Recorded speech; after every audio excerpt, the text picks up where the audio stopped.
ভাজা তৈরি করে আপনাদেরকে দেখাবো। প্রথমে দেখো শিরাটা তৈরি করে নিচ্ছি। একটা এলাচ দিয়েছি, একটা চিনির শিরা তৈরি করে নিই, একটু রং মিশিয়ে দিলাম।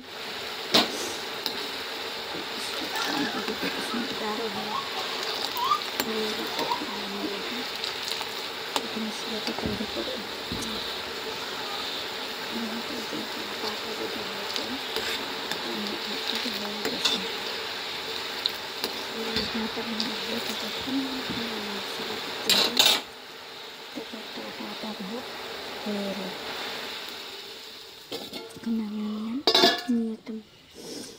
একটা বেটার তৈরি করে নেব।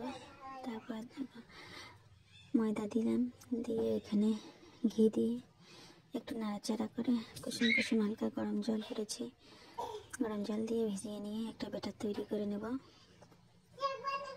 নাড়াচাড়া করে একটা বেটার তৈরি করে নিয়েছি। তারপরে রুটি দেখো আমি এখানে ঘি মেখে নিয়েছি। বেটা তৈরি করে নিয়ে তারপরে এখন বেলবো। একটা রুটি তৈরি করে নিয়ে নিলাম, আর একটা তৈরি করে নিয়ে নেব। এরকম করে একে একে 4টে রুটি তৈরি করে আপনাদেরকে দেখাবো। আমার 4টে রুটি বেলা হয়ে গেছে। এখন আমি রুটিটাতে ঘি মেখে নেব। এখন একে একে 4টে রুটি আমার দেওয়া হয়ে গেল। এখন মুড়িয়ে নেব।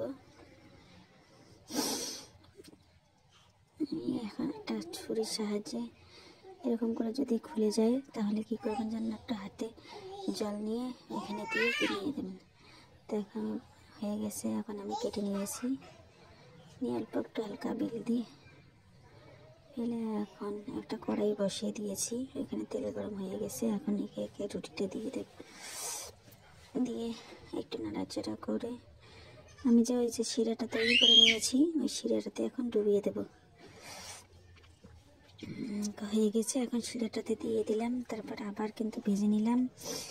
এই যে নিয়ে একটু নাড়াচাড়া করে উল্টে পাল্টে নিয়ে নাড়াচাড়া করে তারপরে দেখো আমি কিন্তু ভাজা হয়ে গেলে আবার শিরাটার মধ্যে দিয়ে দেব।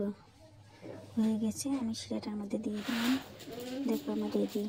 আপনাদের ভালো লাগলে লাইক শেয়ার করুন।